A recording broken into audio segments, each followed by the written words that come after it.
Assalamualaikum warahmatullahi wabarakatuh. Waalaikumsalam. Hari ini pertemuan kelima ya untuk kelas C Pro 2.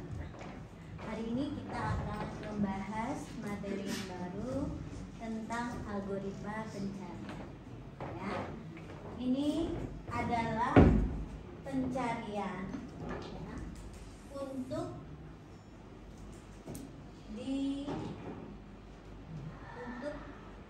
pencarian data pada sekumpulan data yang bertipe larik ya, dengan larik apapun ya. Jadi untuk mencari data tertentu pada suatu larik, apakah data tersebut ada atau tidak. Oke, sekarang saya mau ceritakan sebentar bahwa kegunaan algoritma pencariannya adalah untuk mencari data.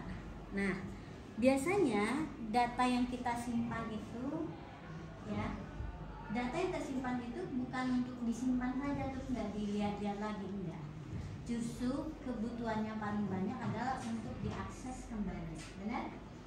Iya, data kalian aja yang dulu cuma didaftarkan sekali waktu masuk, sekarang diakses kembali kan? Sering. Ya, bisa diubah? Bisa diubah nggak data yang waktu didaftarkan dulu? Pernah diubah? Apa yang berubah biasanya kalau data mahasiswa? Yang bisa diubah apa biasanya? Kalau NRT kan nggak boleh diubah ya. Nah, oke, apa lagi? Alamat boleh? Boleh. Nomor HP? Boleh. Nama boleh? Nggak boleh. Nama orang tua boleh? Jadi biasanya di bagian data utama itu ya, data mahasiswa itu ada sebagian besar sih tidak berubah, tapi ada memang yang sifatnya memang kondisi realnya memang berubah, memang bisa diubah ya, selama itu bukan data-data utama yang menunjukkan karakteristik atau identitas, itu biasanya nggak berubah. KTP nggak boleh berubah kan? Enggak ya. Terus, nah ada lagi nih data yang kita tidak sering temukan sehari-hari. Misalnya nilai, ya, nilai kalian itu ada penambahan kan? Ada perubahan. Nah, nilai berbeda dengan data waktu kalian mendaftar dulu, ya. Nilai, ya, itu termasuk kepada yang namanya kategorinya data transaksi.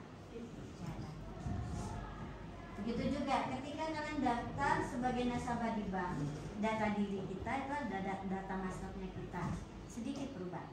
Tetapi ketika untuk melakukan transaksi, ya, data transaksi itu apa aja tuh kalau di bank?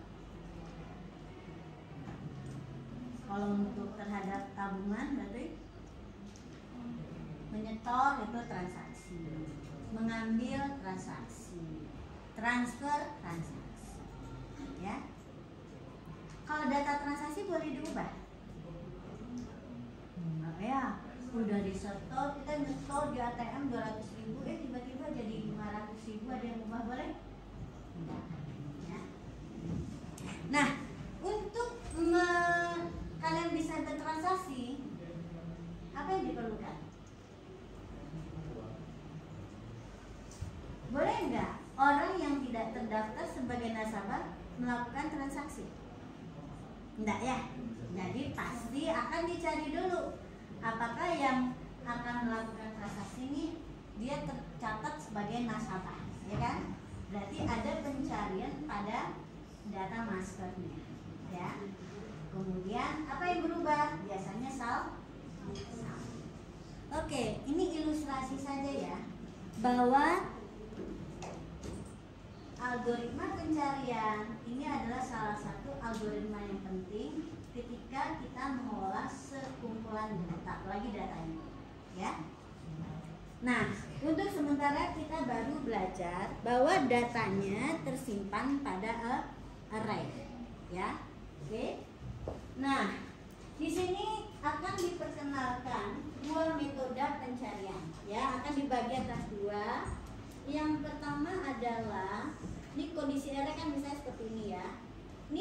enggak?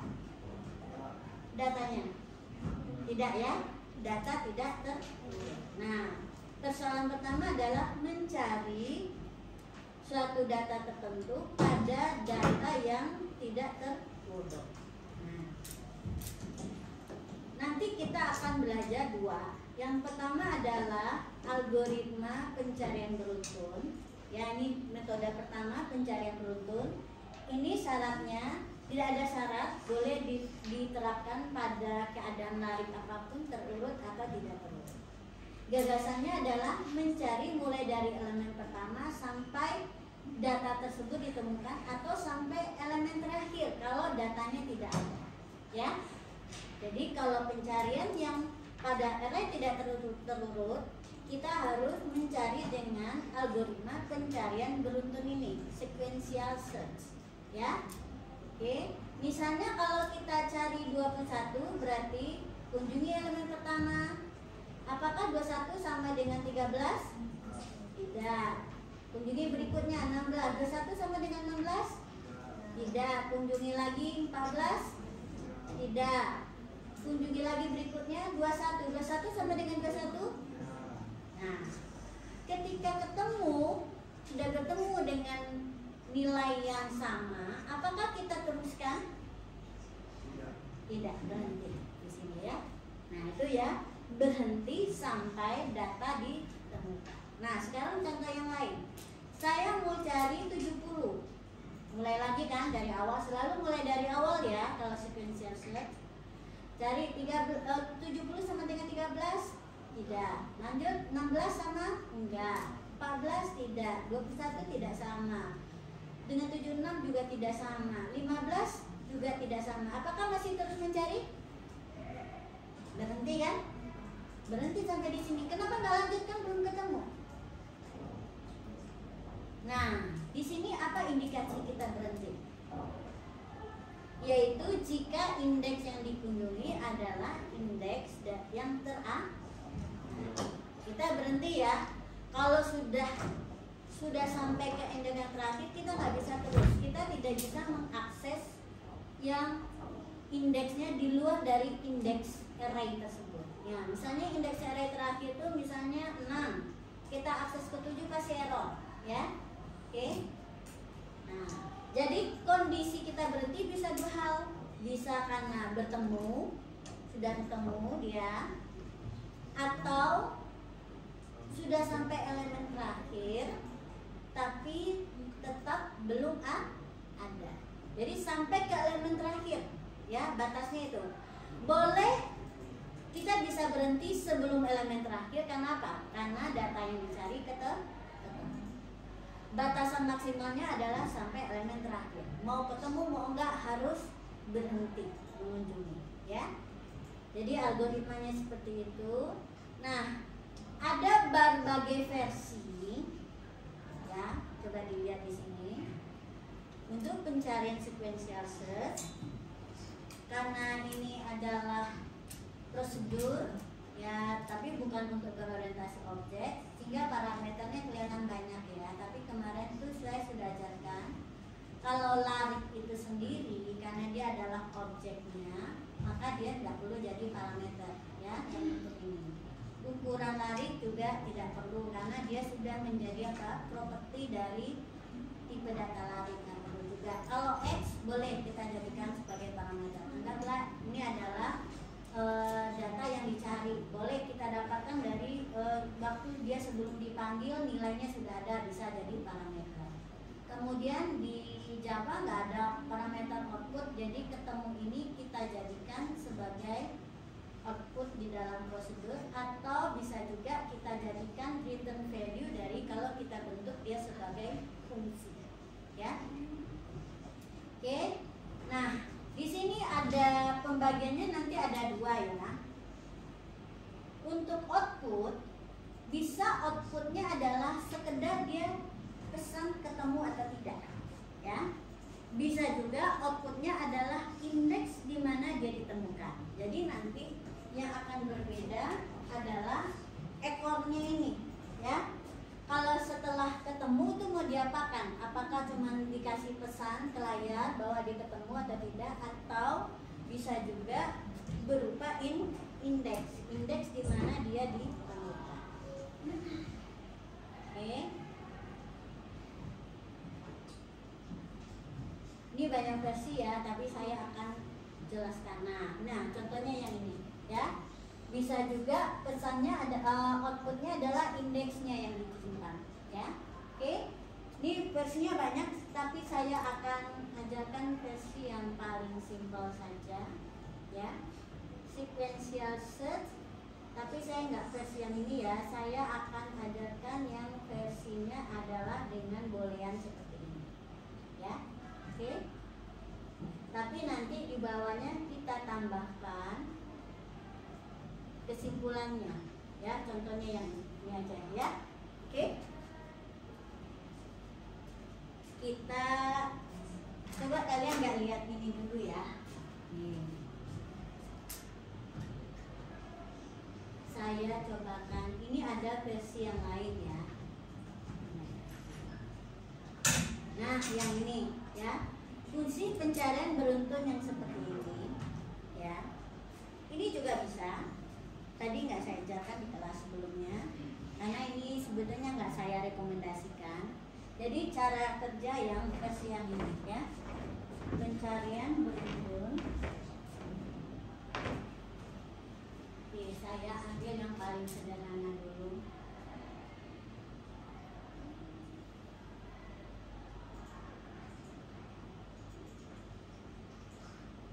Nah, yang ini ya, fungsi pencarian beruntun.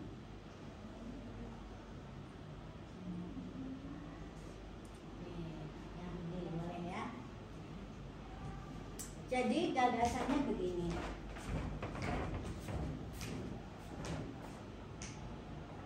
Sengaja saya bedakan ya dengan kelas tadi. Jadi kalau kalian nonton YouTube, lihat juga yang kelas yang lain ya.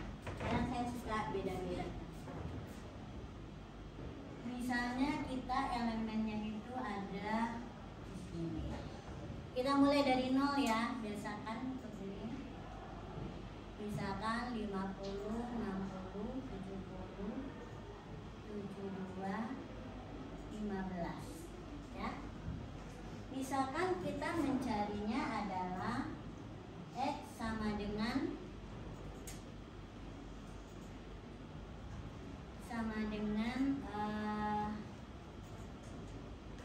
15.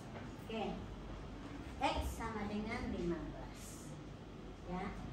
Berarti caranya adalah kan tadi ya, kita mengunjungi mulai dari elemen pertama sampai terakhir.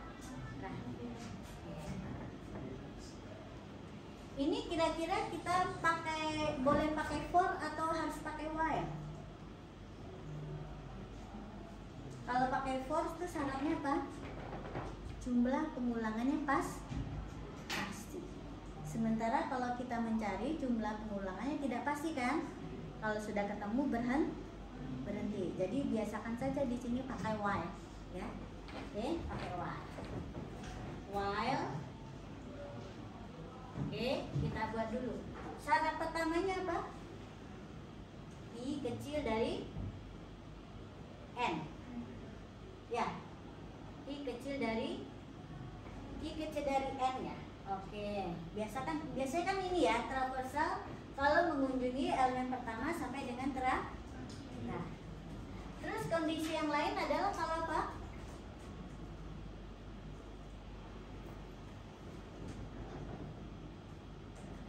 Kalau berhenti karena apa? A yang ke I-nya tidak sama dengan X, ya kan? Ya. Tuh? Oke. Kondisinya kayak gini, ya. Kita boleh masuk ke dalam loop kalau indeksnya masih lebih kecil dari n, ya. Atau selama A yang ke I-nya tidak sama dengan X, ya. Oke, kita coba input X, kemudian I-nya dimulai dari 0. Oke. Terus apa yang kita kerjakan di dalam loop? Apa yang dikerjakan di dalam loop? Kalau dia tidak sama, berarti kita pindah ke elemen berikutnya. Berarti I sama dengan I plus 1. Oke. Nah, ini hubungannya apa? N atau OR? N atau OR?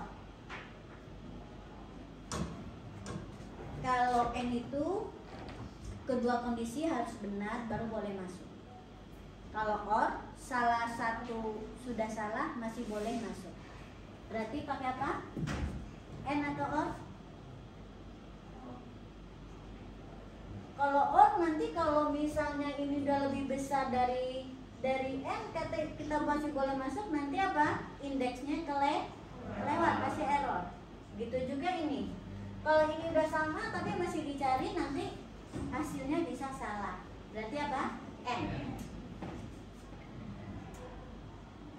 Oke? Ya. Terus bagaimana kita menyimpulkan bahwa kita menemukan data yang dicari? Berdasarkan apa? Berdasarkan apa kesimpulannya? Berdasarkan nilai A yang sedang dikumpulkan. If A yang ke I sama dengan X, berarti apa? Then output ketemu.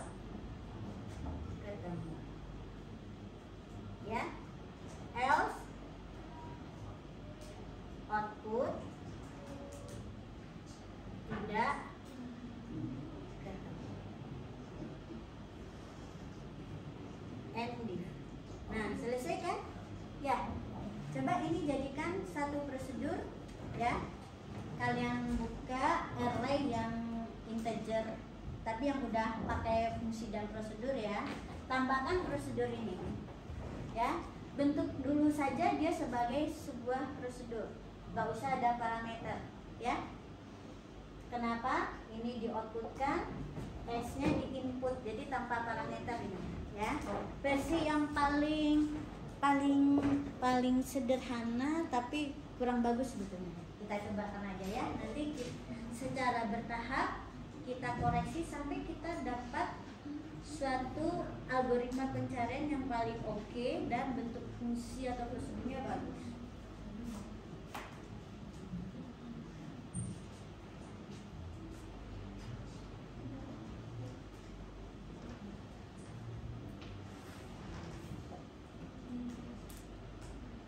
Ya, ini kita pakai yang ini saja. Saya coba buat dia ke dalam Java. Oke.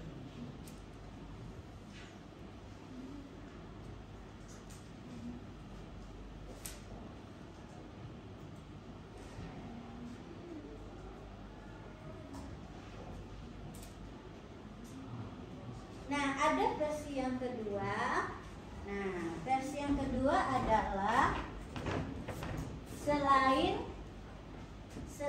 ketemu, kita juga butuh indeks. Ini dia ketemu di indeks mana? Ketemu di indeks yang keberapa? Variabel apa yang merupakan tempat dia ketemu? Apa nama variabelnya? Di sini ada X, ada AI, ada I, ada N. Yang mana kira-kira? X itu kan nilai yang dicari, bukan indeks.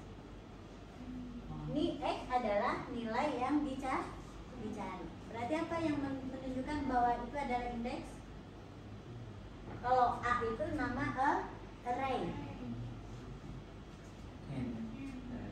N itu ukuran banyaknya elemen larik maksimal. Jadi yang indeks yang mana? Yang mana indeksnya? Yang ragu-ragu yang mana?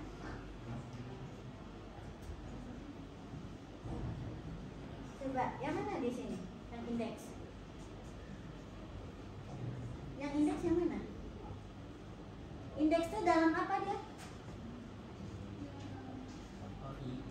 dalam kurung siku. Yang mana yang variabel yang dalam kurung siku?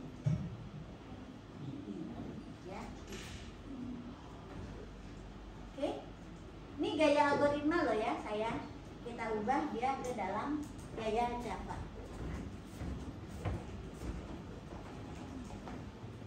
Ini kelas Alpro 2 kelas C ya. Yang saya ubah di array ini ya, array yang sudah dengan modul. Oke, yang ini ya.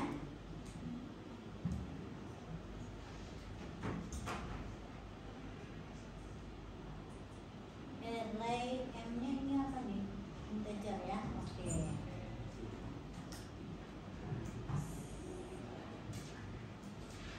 Ini ya. Oh, ini array string ya? Array integer. Oke, array integer ya. Array integer.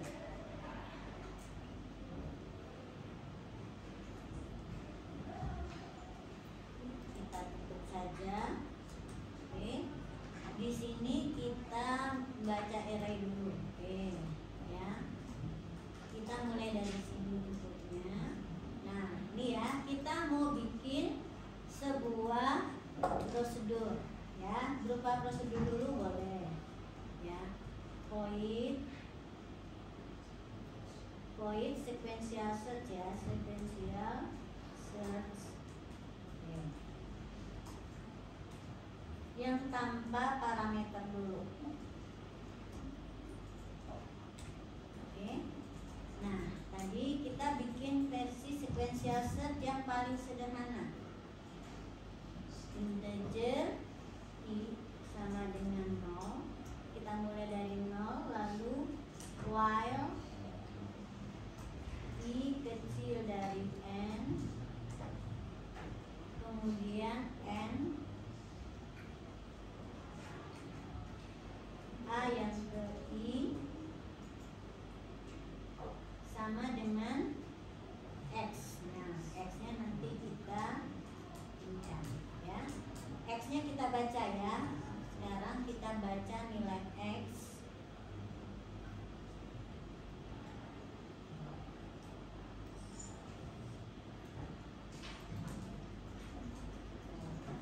Oke, kita baca nilai X tanpa parameter dulu. Kan yang paling sederhana kalau kalian nggak ngerti parameter kan ditiadakan aja parameternya kan. Oke, input data yang dicari. Oke, di sini integer X karena array-nya kan array integer, jadi integer X. Oke, lalu next INT. Ya, di sini AI. Nah, ini kan kenapa error? Karena kalau dua kondisi dia harus diapit dengan kurung di luarnya, ya. Oke, dah. Di sini yang kita lakukan kalau dia tidak sama kita increment aja, udah. Lalu kita kasih ekornya yaitu untuk menyimpulkan ini ketemu atau tidak. Nah, dasar untuk menentukan ketemu atau tidak adalah nilai dari elemen yang sedang dikunjungi, ya. Karena kita kan keluar kan bisa karena apa? Kalau sebelum elemen terakhir, karena apa? Nilainya sama dengan yang dicari. AI sama dengan X, ya. Maka output ya, kita outputkan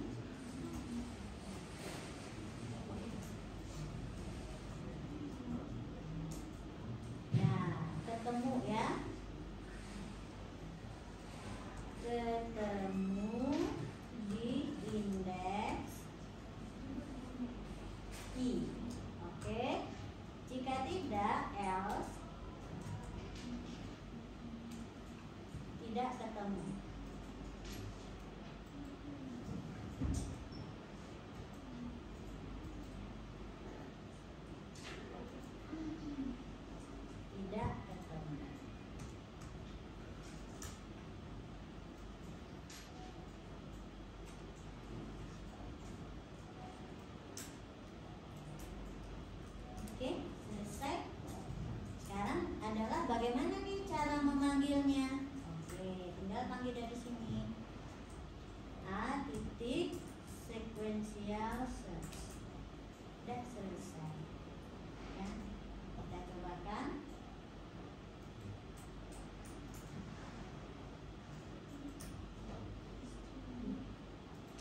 Kita coba cari 678. Ketemu. Nah, kok ini 678 nggak ketemu nih? Input data yang dicari tidak ketemu. Coba cek apa yang salah. Harusnya ketemunya di indeks 1. Coba cek. Di mana salahnya?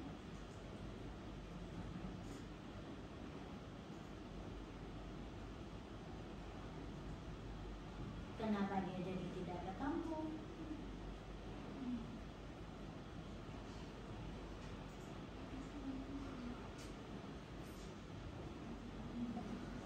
While I kecil dari N, benar kan?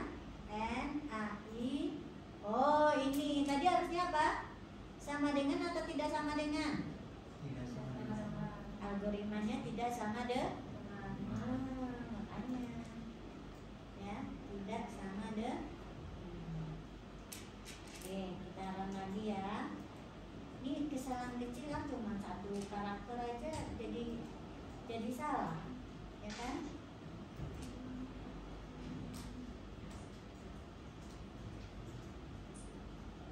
Saya cari 12, ketemu di indeks 2, benar ya?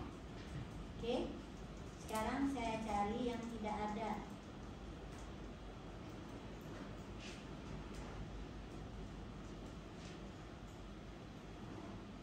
Cari yang tidak ada ya, misalnya 56. Kenapa? Kenapa error? Kenapa ini error? Ini biasanya adalah nih, ada pesannya. Indeks 5 out of bound for length 5. Jadi melewati batas index. Nah, ini kenapa saya nggak suka dengan algoritma ini. Ya, tahu nggak kenapa saya nggak suka dengan algoritma ini? Karena gara-gara kita menjadikan ya salah satu kondisi ini ada batas mengakses indeks. Ini sering bikin error nih kalau kayak gini, yang ini ya, menjadikan akses ke array menjadi salah satu kondisi ya. Ini sering bikin error ya, sering bikin error. Kenapa? Karena kan ini kita nambah-nambah, nggak sadar kita mungkin melewati batas indeks ya. Memang batas ini ya kelewat ini ya. Contohnya ketika saya sudah di 4, apa yang terjadi ya? AI-nya masih tidak sama kan ya dengan X, lalu indeksnya bertambah 1, sementara kan I-nya masih kecil dari N, benar kan? Kecil dari N 4 kecil dari 5, benar? Benar. Dan nilainya bertambah 1 sampai menjadi I-nya 6. Ketika I-nya 6, baru kita keluarkan ini kan 6 kecil dari N, bertambah 1 menjadi 5. 5 kecil dari N tidak, berarti ini udah false ya. Karena false, ini kita tetap periksa loh. Jadi ketika di sini A yang kelima, nah di sinilah sebabnya. Tolong perhatikan. Ketika kita mengakses A yang kelima, ini dianggap error karena nggak ada A yang kelima. Di sini adanya adalah yang keempat. Jadi terus gimana? Solusinya ini dikurang 1 ya. Cobain ya, kurang 1. Karena kan biasanya kita kalau menghafal 1 kecil dari N. Nah di sini enggak, harus I kecil dari N kurang 1. Dia tetap dimulai dari 0 ya. Kita cobakan sekarang ya.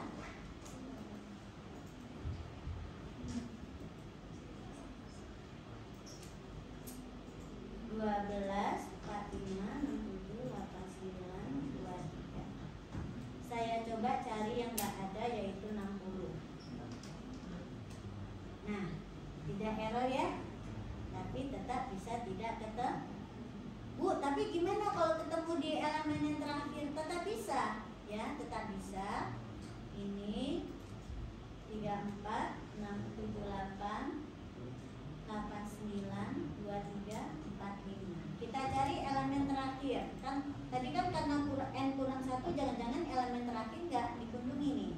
kita coba ya. 45 tetap ketemu. Kenapa yang elemen terakhir tetap ketemu? Jadi misalnya gini, kita kan keluar di sini karena apa? Karena pada saat I sama dengan 4 kecil dari N kurang 1, dia sudah tidak memenuhi syarat. False kan, keluar. Jadi di sini kita memeriksa AI yang keempat dapat di sini. Jadi diperiksanya di sini. Ya. Walaupun sudah keluar, nggak masuk ke dalam loop, tidak bertambah, tapi terperiksa pada saat di encoding. Ya. Oke. Sudah? Nah, tapi saya nggak suka ini algoritma ini karena itu tadi sering lupa di buntutnya. Ya. Saya perbaiki, saya ubah gayanya, saya menggunakan variabel boolean. Ya. Ini ya, kita input X, coba kalian bandingkan nanti sama persis, tapi saya tambahkan variabel boolean ketemu. Ya, awalnya saya inisialisasi dengan 0, ya.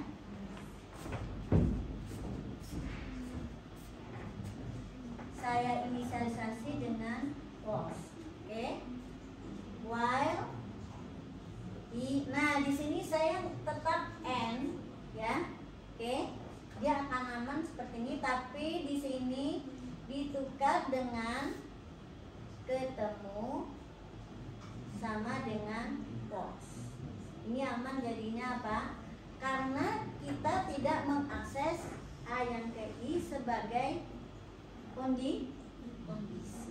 Ya.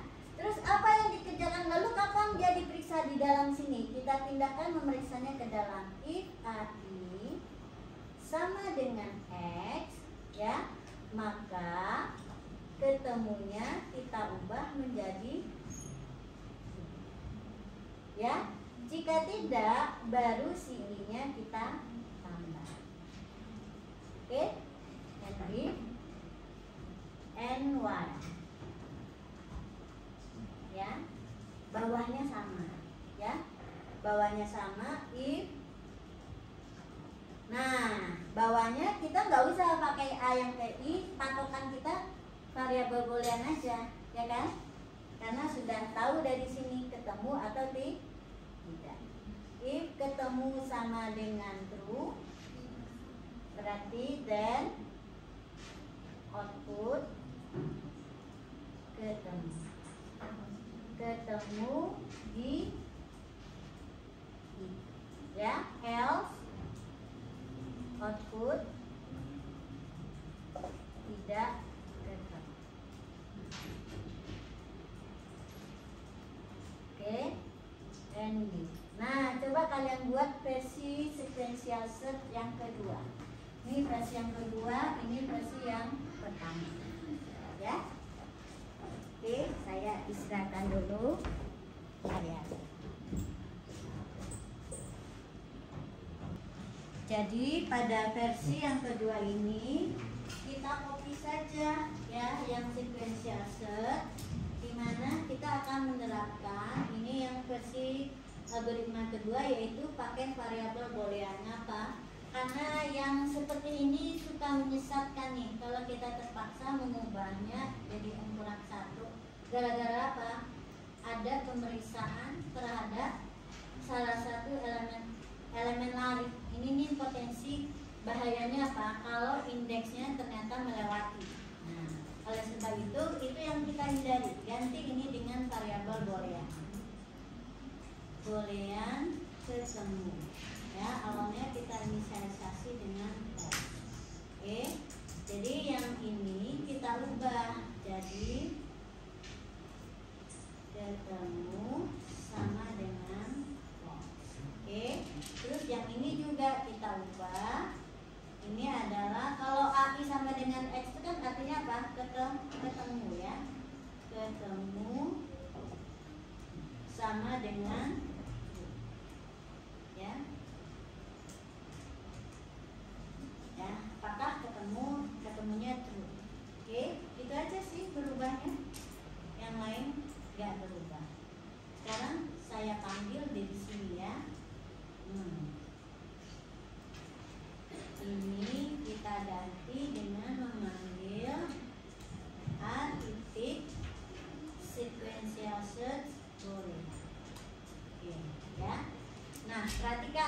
juga ya, kita kembalikan dia ke asalnya, yaitu sampai I kecil dari N ya. Itu logika dasarnya kan traversal tuh, kalau untuk I nya dimulai dari 0 maka batasnya adalah I kecil dari N. Sekarang kita coba run.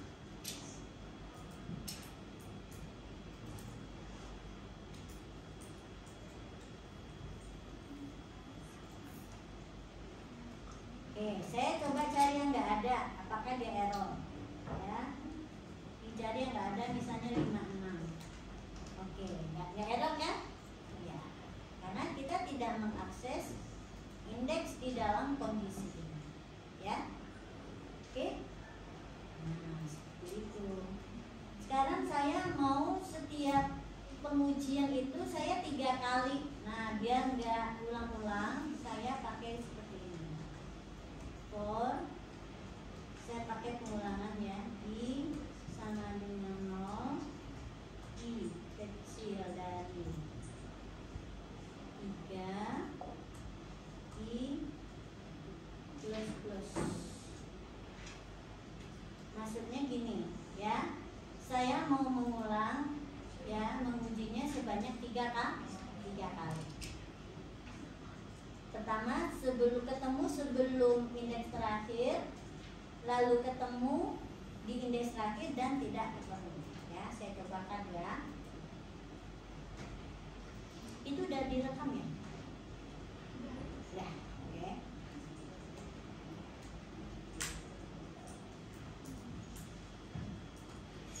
Ini jangan tutup, udah tahu nih. Gak jalan, panas kita ya. Oke, kita coba yang pertama ketemu sebelum elemen yang terakhir, yaitu 89. Oke, kok 89 nggak ketemu? Harusnya di indeks yang kedua. Wah, berarti ini algoritmanya ada yang salah nih ya. Oke, kita coba cek ya. Tadi ini ya algoritmanya, sequential search boleh ya. I ketemu sama dengan true, ketemunya di indeks yang ke-3. While I kecil dari N ketemu sama dengan false, maka I plus. Ya. Jika tidak, if ketemu, oh iya, ininya harus diubah. Jadi apa? Memeriksa kan? A yang ke I, periksakan di sini sama dengan X. Jika sama dengan X, ketemunya sama dengan oke. Jika tidak, else I plus. Nah, belum selesai tadi perubahannya. Oke, kita cobakan ya.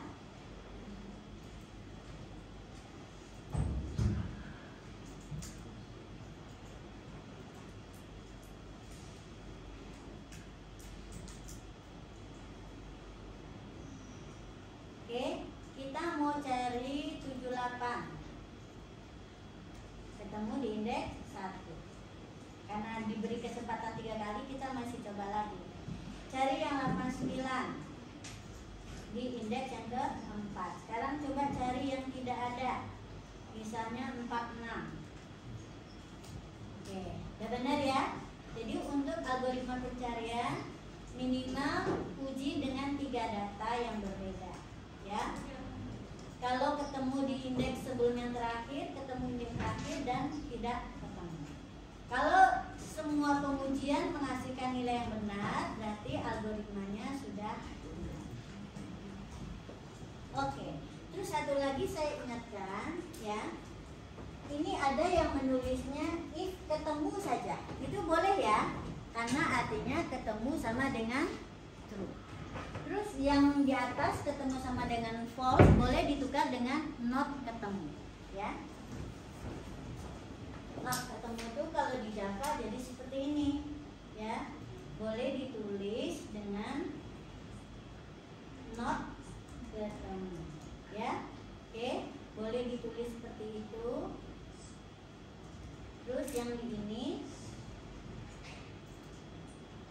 boleh diganti dengan ketemu saja, ya. Oke, tulis ini. Ya, contohnya nih, saya hilangkan true-nya, ya. Terus saya ubah ini jadi not ketemu, dia hasilnya akan sama, ya. Oke, kita cobakan. Oh ya, ini kurang. Nah. Oke, kita coba ya. Hasilnya akan sama.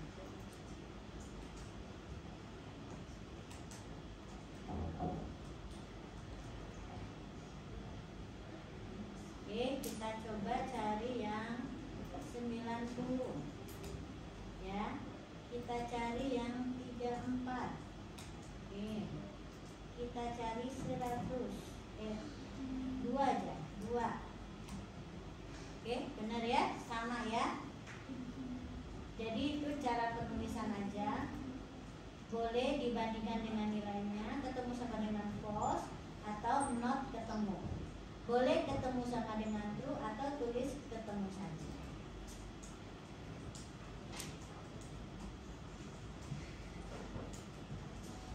Oke. Ini artinya not ketemu itu adalah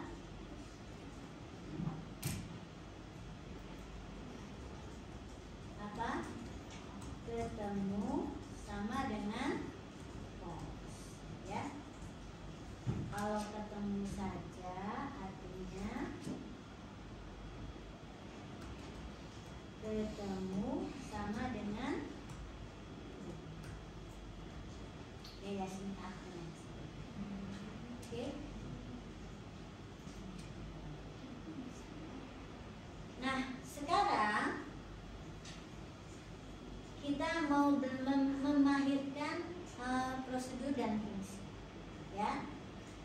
Bagaimana kalau si X-nya kita jadikan parameter, ya. Oke, kita buat nih sekarang ya.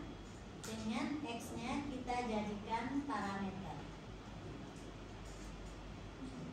Oh enggak, ini saya ubah dulu. Oh iya, boleh.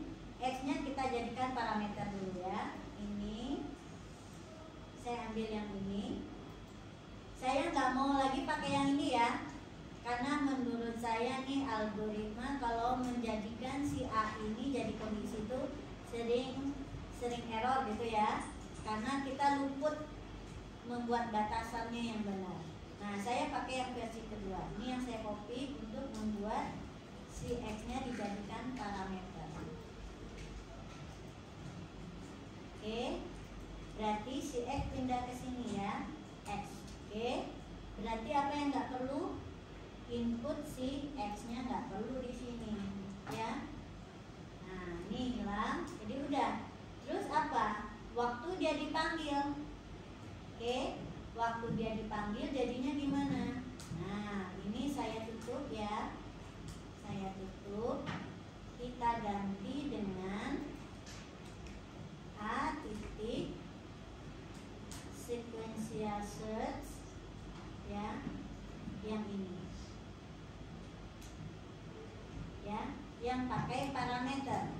Parameternya misalnya apa? X ya. Oke. Atau nilainya suatu B yang kita baca. Karena ini bakal lebih dari 1 instruksi, saya update dengan loop. Ya.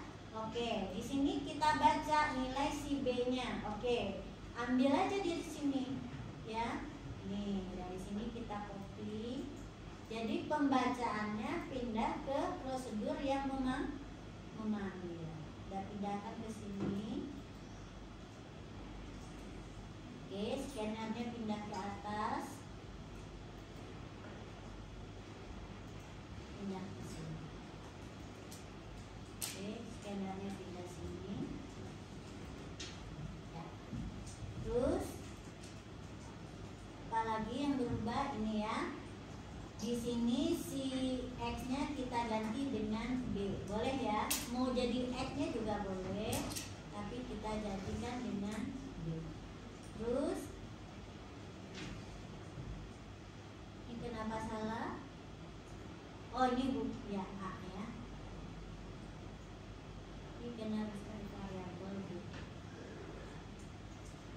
B-nya tipenya apa tadi? Integer kan? Integer B. Oh ini belum dibuka nih. Oke, ya, udah. Nah, kita cobakan. Jadi kalau mau jadi parameter, berarti si B-nya dibaca sebelum dia dilewatkan sebagai parameter. Ya, di prosedur yang normal. Nama variabel tuh boleh beda ya, tapi tipenya nggak boleh berbeda. Ya, nama parameter boleh sih. Misalnya di sini namanya kita namakan dengan B. Tapi di prosedur yang di sini namanya X boleh, ya. Itu berarti ini nama aliasnya. Nilainya nanti disubstitusi sesuai dengan nilai waktu dia dilewati. Jadi ini boleh malah dihapus, ini boleh kita hapus, ya. Ini boleh dihapus. Oke, kita coba run. Bagi user nggak terlihat ada perbedaan, ya. Karena ini kan cuma logikanya sama, sintaknya aja yang berbeda, cara kita membungkus. Ya, nih. Kan sama saja buat user kan. Nah ini juga pengulangnya 3 kali. Coba dulu 4, 5, 6, 7. Ketemu di 2, oke di 1. Terus yang terakhir 6, 7. Oke, cari yang nggak ada, misalnya 21. Oke, sama kan? Buat user nggak berbeda, tapi bagi kita sebagai programmer akan terlihat perbedaan dari kualitas dari modul kita, ya, lebih fleksibel, ya, nilai X-nya nggak dibaca di dalam prosedur, ada passing parameter itu lebih bagus, tapi para passing parameternya kita pilih-pilih. Benar-benar yang memang secara logis dia memang perlu dilewatkan, ya.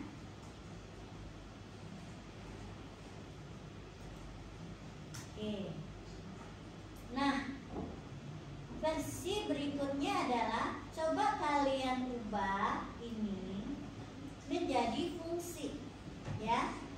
Ingat nggak bahwa kenapa ada fungsi? Karena ada memang output. Oke. Jika output kita itu adalah sekedar pesan, maka kalian boleh jadikan fungsinya sebagai tipe boolean tadi. Tapi kalau output kita ingin mendapatkan, nih ya, saya ubah ini.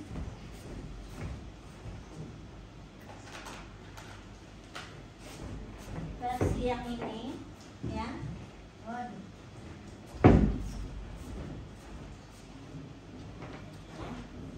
Jika output kita itu adalah indeks di mana dia ditemukan, ya. Nah, versi 1 ini kan ekornya seperti ini. Saya buat versi yang kedua. Ekornya itu adalah i. Ini yang ini saya ubah nih, ya. Saya nggak mau pakai yang ini ya, yang ada gini. Saya mau pakai yang versi ekor yang ini. Ini versi satunya, ya. Versi ekor yang keduanya yang ini. If ketemu, boleh ya, singkat. Dan yang saya simpan adalah indeksnya, ya. Oke, IDX sama dengan I, ya. Else IDX sama dengan min 1 and oke. Coba yang ini versinya kita simpan indeks, lalu kita ini yang di return, ya. Return in index, ya. Oke. Nah, jika seperti itu gimana? Kalau ini kalau mau di return apa? Berarti kalau mau jadikan fungsi berarti ini yang di return ketemunya, ya. Cukup tahu dia ketemu atau tidak. Oke, saya buat versi booleannya, ya. Jadi algoritmanya kita udah mantap pakai yang seperti ini, ya. Tinggal bagaimana kalau dia dikemas jadi fungsi, ya. Return value-nya apa? Nah, ada dua jenis, ya. Sebagai boolean returnnya atau sebagai integer indeksnya. Oke, saya buat versi berikutnya dengan fungsi. Oke, kita namakan ini sebagai boolean fungsi, ya, yang pakai fungsi. Kemudian parameter return value yang pertama saya set adalah boolean. Oke. Nah, kalau dia boolean berarti harus ada return. Nah, di sini kita bisa langsung mana yang tipenya boolean yaitu ketemu. Langsung gini aja, ya. Artinya yang ini bisa kita tutup. Oke, kita tutup di sini. Oke, sudah. Ya.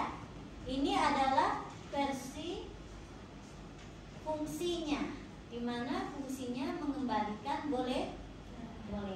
Terus apa pengaruhnya pada saat dia dipanggil? Nah, pada saat dia dipanggil, berarti cara kita memanggilnya sedikit berbeda, ya. Oke. Di sini saya akan tutup lagi ini.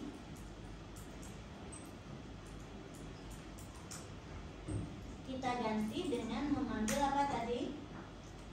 A titik sequential search boolean tapi yang ada function, ya. Oke. Terus, nah karena dia function berarti boleh disimpan nilainya. Pakai boolean, ya. Boolean ini kita simpan dia di misalnya di find, ya. Oke. Boolean find, ya. Oke. Nah, nanti di sini kita periksa. Karena apa? Kan tadi si sequential set boolean find ini f ini kan dia mengembalikan nilai true atau false. Berarti find ini akan menilai true atau false. Nah, di sini kita periksa. Nah, boleh kita copy aja nih yang tadi di sini. Jadi, ketika kita hanya return value nggak diperiksa, maka pemeriksaannya menjadi tanggung jawab dari prosedur yang memanggil. Ya, oke. Di sini ketemu, ya, not ketemu. Nah, ini kenapa dia error?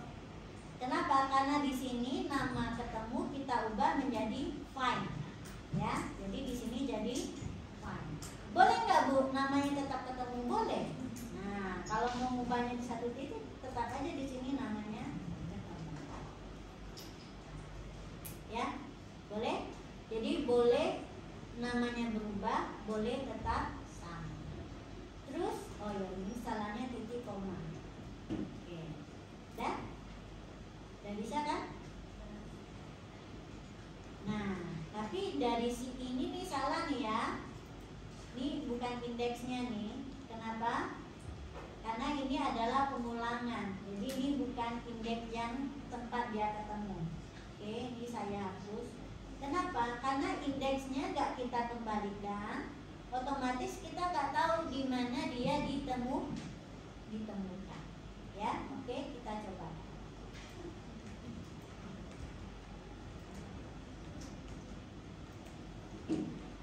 Lima 34238990. Ya, kalau data yang dicari adalah 34, oke. Dia ketemu tapi indeksnya kita nggak tahu karena nggak kita kembalikan, ya. Terus kalau kita cari 56, dia tidak ketemu. Kalau cari 100, dia juga tidak ketemu. Jadi kalau algoritmanya kita buat dia jadi fungsi yang mengembalikan boolean, maka artinya kalau kita buat seperti ini, kita nggak peduli dia ketemu di indeks berapa, ya. Jadi ini berlaku kalau kita nggak perlukan indeks di mana dia ditemukan. Boleh kita kembalikan boolean seperti ini, ya. Ini udah boleh dihapus nih. Tapi misalnya gini Bu, kami ingin tetap tahu bahwa dia ketemu atau tidak. Terus juga tahu di mana dia ditemukan. Berarti ini harus kita ubah, ya. Berarti kita copy lagi nih ya. Oke. Kita buat dia versinya adalah yang dia kembalikan adalah integer. Oke. Seperti yang itu. Nah, kalau kembali integer, kita bisa melewatkan ini untuk melewatkan indeksnya, ya. Contohnya ini, ya, ketemu. Nah, sekarang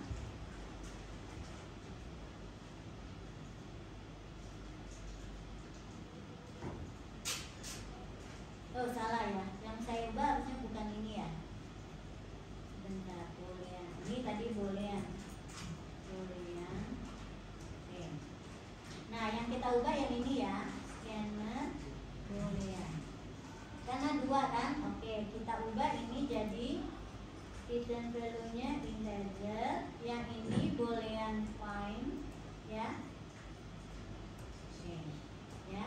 Nih nggak mau kan, jadi ini adalah index. Kita tambahkan dengan index. Boolean fungsi yang mengembalikan index. Sequential set. Kenapa merah? Karena belum ada return value. Return. Oke. Return index misalnya. Index. Oke. Nah, di sini kita tadi bisa pakai indeks kan ya. Oke. Sebetulnya ada dua cara. Sebetulnya ini kan ketemunya di i ya. Jadi kita di sini ganti perintah ini dengan return i. Karena indeksnya ketemu di i. Oke. Nah, kalau ini tidak ketemu terus gimana? Kita kembalikan dia nilainya min 1. Oke. Kalau demikian, kita nggak perlu lagi di sini return satu-satu ya. Boleh seperti ini. Terus yang ini kita hapus. Hapus juga yang ini. Oke. Nah, selesai. Ini bentuknya kalau dia fungsi yang kita kembalikan adalah indeks di mana dia ditemukan. Oke. Terus bagaimana cara memanggilnya? Cara memanggilnya sama, ya, ke sana. Oke, saya ubah ini ya, saya tutup ini. Kita tutup sampai batasnya sini ya. Oke. Sekarang kita copy saja. Copy ini. Kita copy, tapi ini untuk yang dicarinya adalah return value-nya index. Oke. Berarti ini kita jadikan integer ya. Integer index. Oke. Ini adalah boolean f_index. Ya. Nah, di sini patokan kita adalah karena return value-nya disimpan di IDX, maka yang kita periksa adalah nilai IDX. If IDX tidak sama dengan min 1, berarti dia ketemu di indeks mana? Ketemu di indeks mana? Kalau ini bisa kita periksa indeksnya. Di mana dia ketemunya? Nama variabel indeksnya apa? Di sini ada I, ada IDX, ada B, nih di sepanjang ini. Berarti apa? Variabel apa dia? Yang menyimpan indeks di mana dia ditemukan, indeks di mana ditemukan? Apa?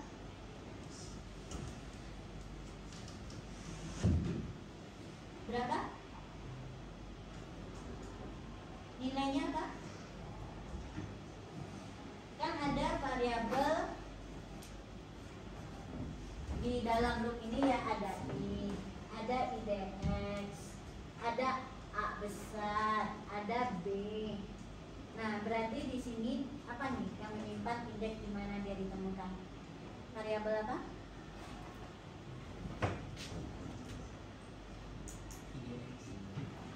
Ya, IDX. Ya.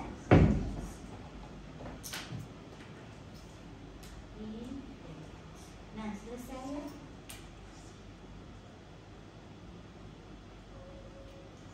Ini bolehnya cepat-cepat ya, karena saya udah sering berlatih, jadi cepat ya. Dan karena ini saya bikin modulnya bagus, tempat-tempat berubahnya tuh bisa dikelola dengan efisien ya. Jadi kalau kalian udah saya ajarkan nih disiplin buat codingnya kayak gini, ikuti, jangan cari-cari di YouTube yang algoritmanya mumet, ruwet ya, muter-muter panjang nggak jelas ya. Ikuti gaya saya ini. Kita cobakan ya.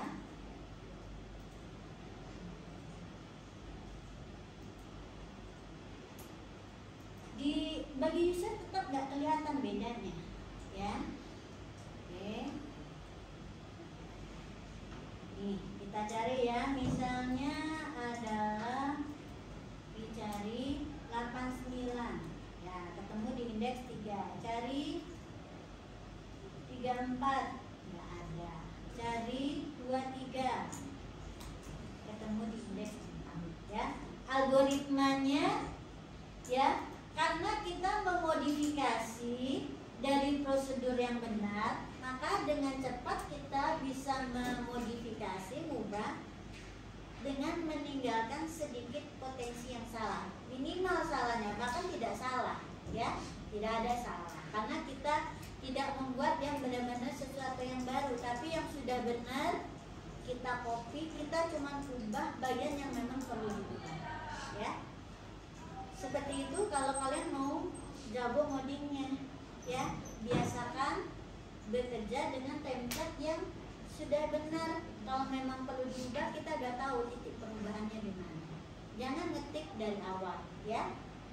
Jangan pakai sintaks yang rumit-rumit. Algoritma yang paling bagus itu adalah algoritma yang logikanya paling sederhana, paling singkat ya, paling singkat, terus juga singkat dan efisien, itu bagus. Terus penamaan variabelnya nggak aneh-aneh gitu ya. Kalau bisa variabel itu huruf kecil aja, menghilangkan potensi salah-salah ketik. Kemudian apalagi identasi, perhatikan ya. Kalau ada if, yang berikutnya di bawahnya harus ada menjawab. Kalau ada while, di dalamnya juga menjawab ya. Identasi, perhatikan. Kalau kalian bisa buat program seperti ini, pasti nanti bagus. Mau pakai bahasa pemrograman apapun pasti bisa ya. Algoritma itu tidak mengubah ke logika, bahasa pemrograman tidak mengubah logika program ya. Algoritma akan sama, sintaknya yang berbeda. Oke, silakan. Oh ya, saya tadi coba lihatkan lagi ya, yang cara manggilnya dia nanti bisa mengikuti yang hadir. Ini perubahan cara memanggilnya. Karena ini return value-nya adalah integer, maka hasil pemanggilannya kita simpan di sebuah variabel integer. Nah, karena patokan kita menentukan ketemu atau tidaknya adalah variabel ini, maka jadikan dia sebagai variabel yang kondisinya diperiksa ya, nilainya diperiksa. Begitu? Silakan dicoba.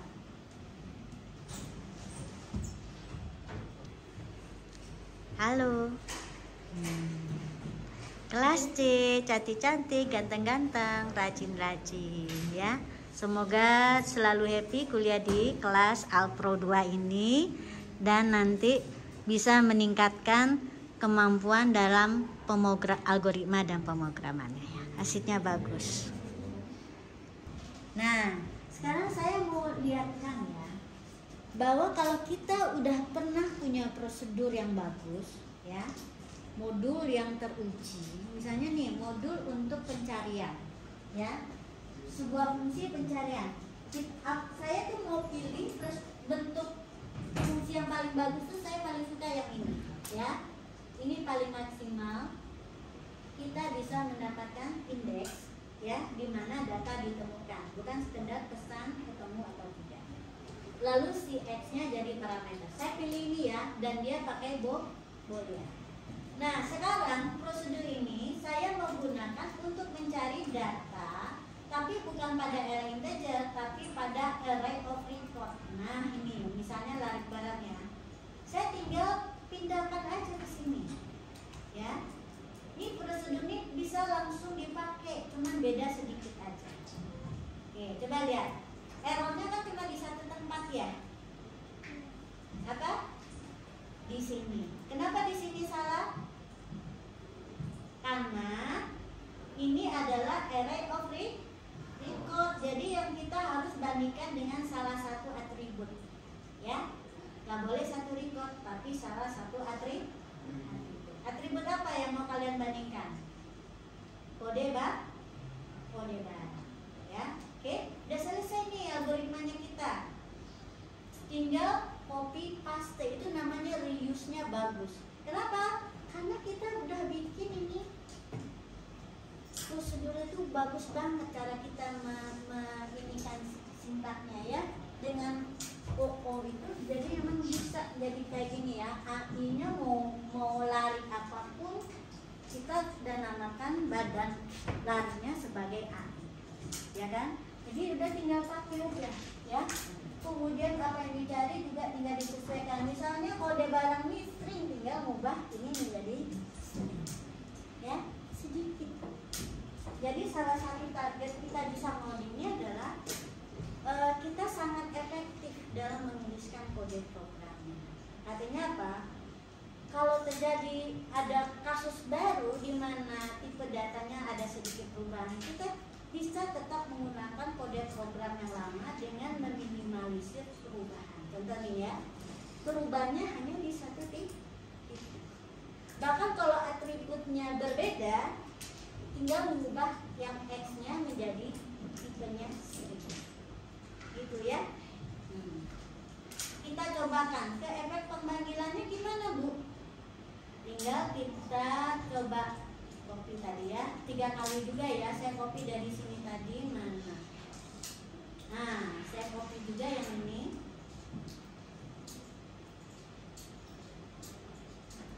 Saya copy. Oke, pindahkan ke laris barang.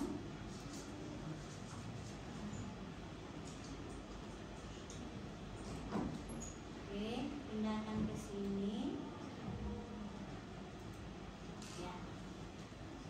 Kemudian yang ini saya tutup aja, yang nggak penting.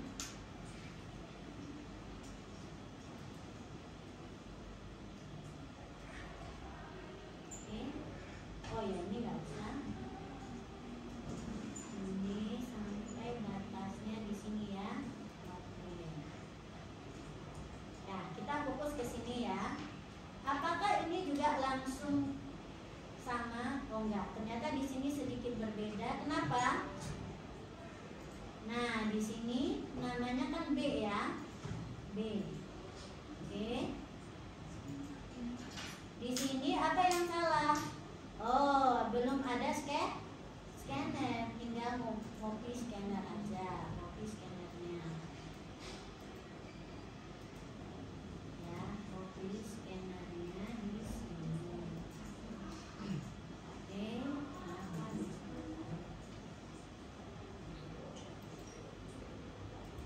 Oke, dah hilangkan error.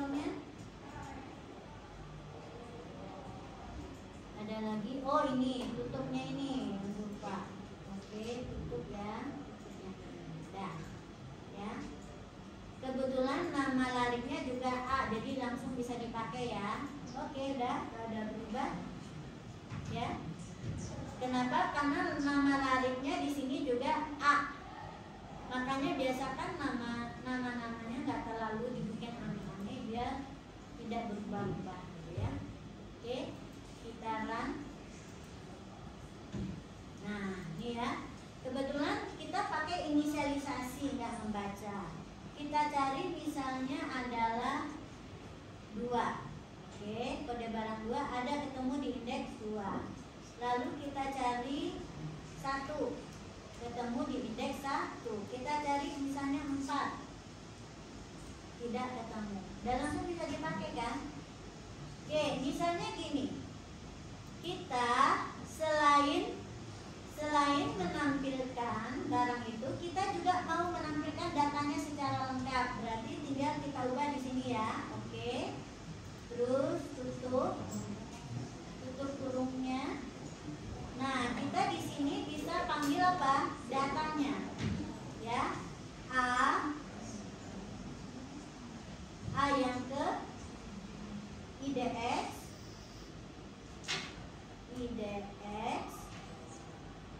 titik, kita panggil apa? Prosedur gimana nih? Oh ya.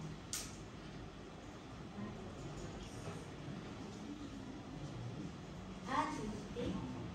Oh ya. A titik baca.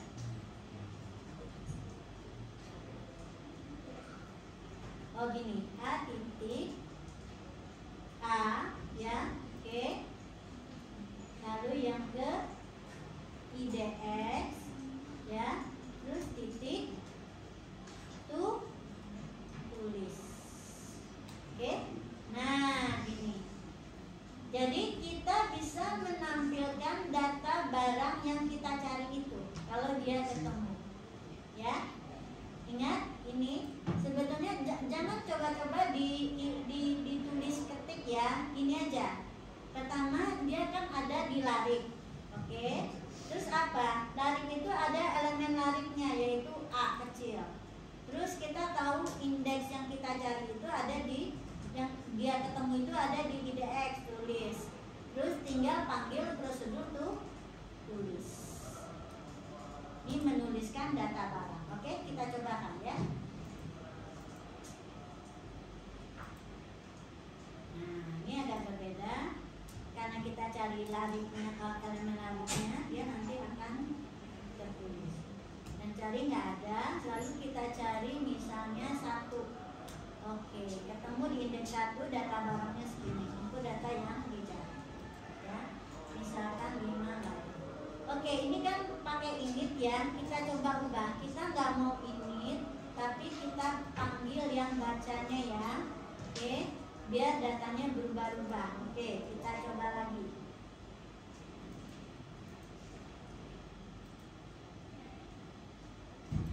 Kode barang 45 segini.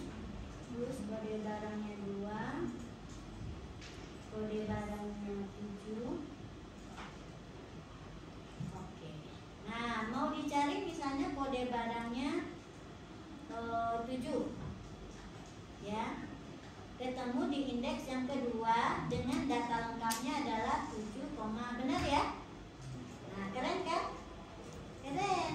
Kalau kita buatnya dengan modul-modul yang rapi seperti ini ya, kita cuma ubah sedikit, hasilnya bisa kita bikin banyak program, bisa dipakai di banyak program. Oke, silakan.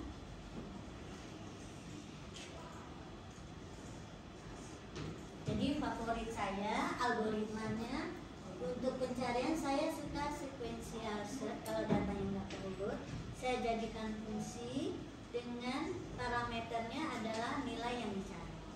Lalu yang saya kembalikan adalah indeksnya, indeks di mana ditemukan. Sehingga dengan indeks yang sudah ditemukan ini, kita bisa lakukan untuk memproses banyak hal. Ini akan kalian pakai nanti pada saat Misalnya untuk membuat sebuah transaksi, ada nasabah nih ya. Kalau ketika dia login kan nyarinya ke data induknya, nanti ketemu di indeks berapa. Nanti ketika transaksi kan saldonya berubah, kita bisa mengubah ke sesuai dengan indeks di mana ditemu. Ya, itu salah satunya.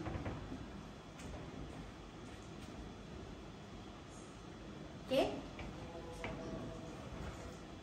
silakan dicoba dulu. Nah, ini adalah versi pencarian yang kedua, tapi ini bersyarat ya. Syaratnya adalah hanya bisa dilakukan pada larik yang sudah terurut. Jadi kalau yang seperti ini nggak bisa ya. Tapi untuk pencarian bagi dua, ini lariknya harus. Berarti kalau ini berarti terurutnya 15, 50, 60, 70, 72. Ini oke. Atau terurutnya menurun. Kalau menurun berarti 72, 70, 60, 50, 15. Ya. Ini menaik, ini jadi pencarian bagi dua boleh bisa dilakukan kalau keadaan nariknya seperti ini ya, terurut menaik atau menurun. Mengapa begitu? Memang algoritmanya membuat lariknya harus terurut ya.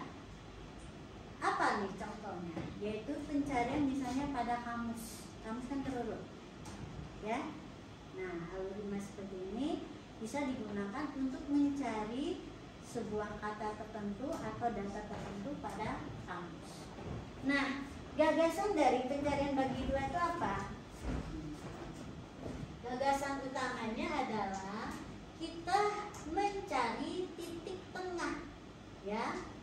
Ada namanya melakukan pemeriksaan terhadap titik tengah, di mana K, ya, indeks K itu didapat dari I tambah J dibagi 2, ya.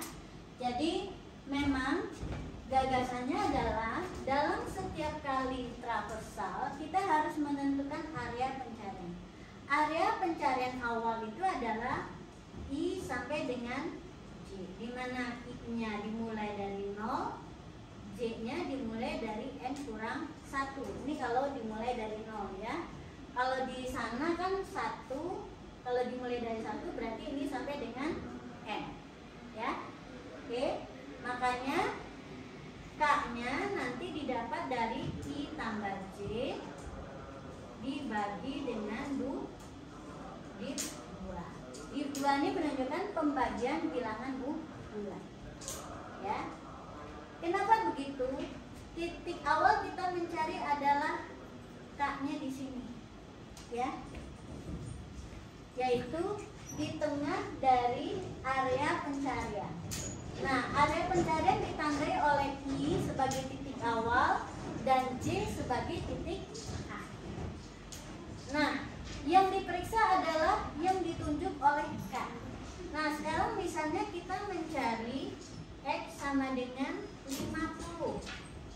Nah, kalau dia terurut menurun, berarti ini misalnya kanan ya, ini kiri. Ya. Nah, kalau misalnya ini nggak usah diingat-ingat kanan kiri, pokoknya dari gambar aja. Kalian harus menggambar ya. Gambar sesuai keadaan arraynya, apakah terurut menaik atau menurun. Angka-angkanya boleh bebas, ya. Nah, sekarang kondisinya gini, logikanya ya. Kita pakai yang ini ya.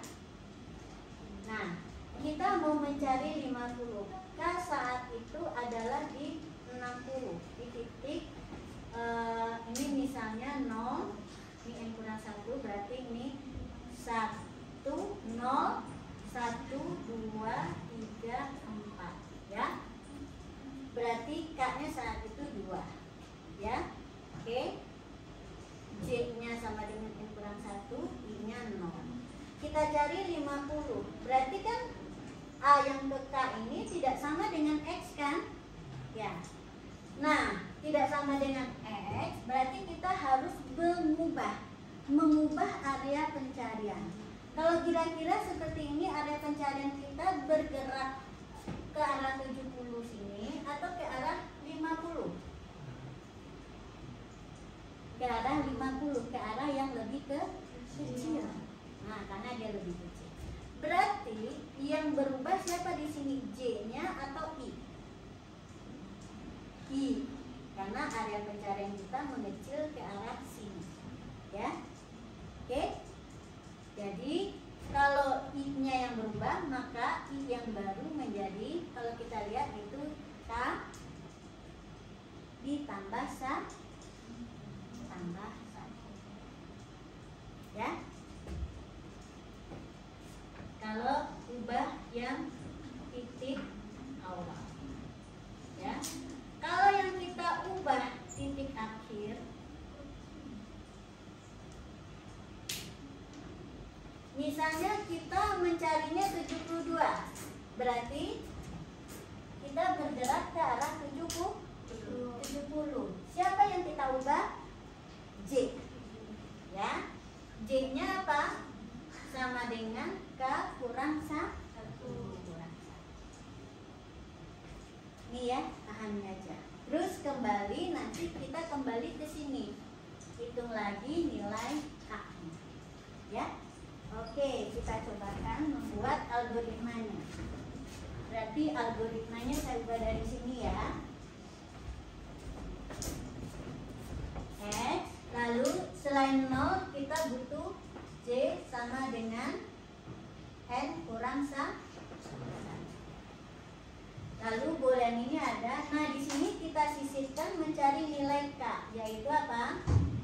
I tambah J div U.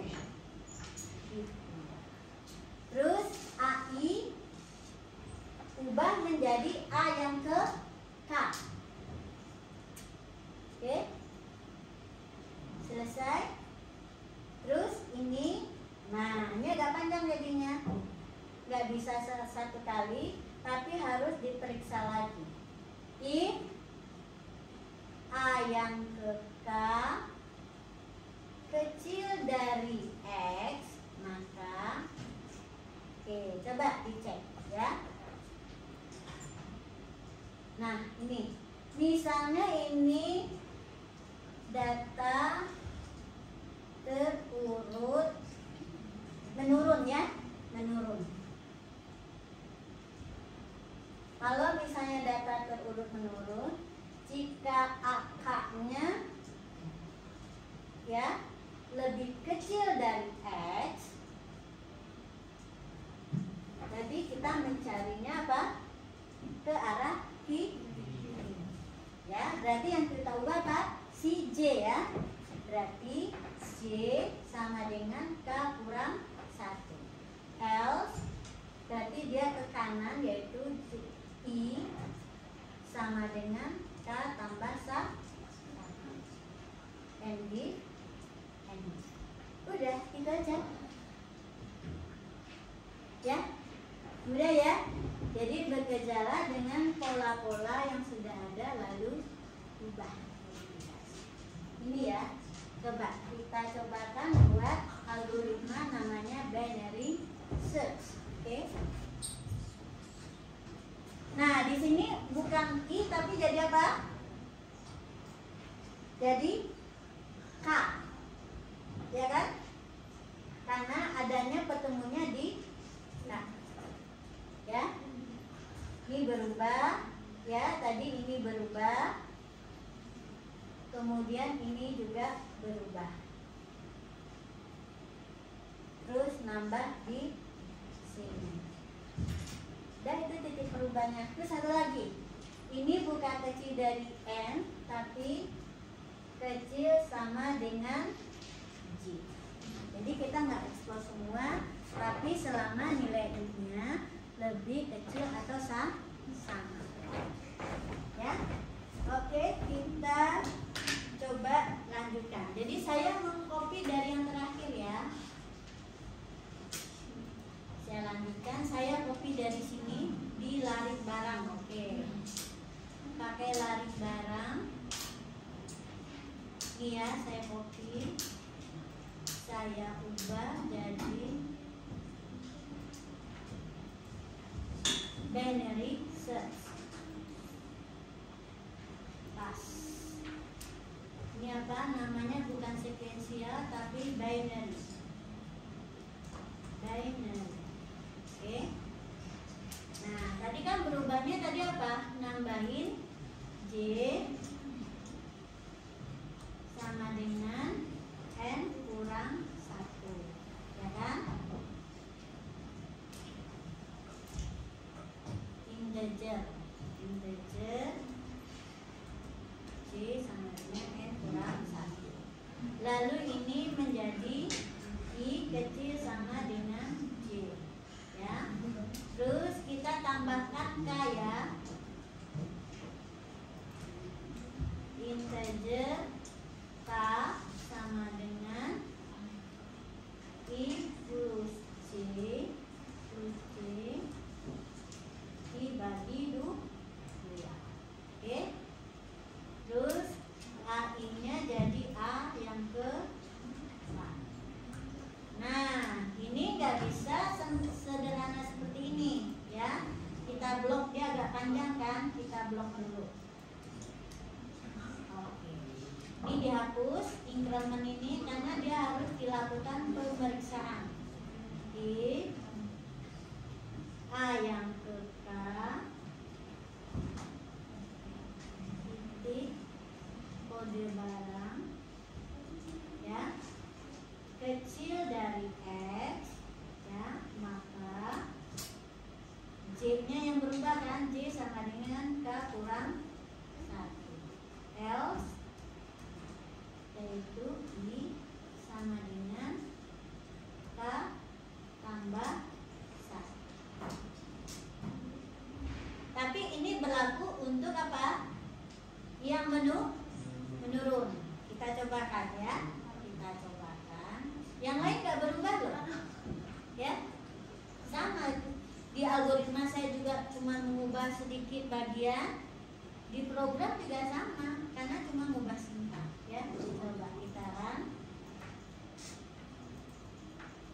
Saya coba dengan data barangnya terurut, ya. Barangnya 56, terus 45,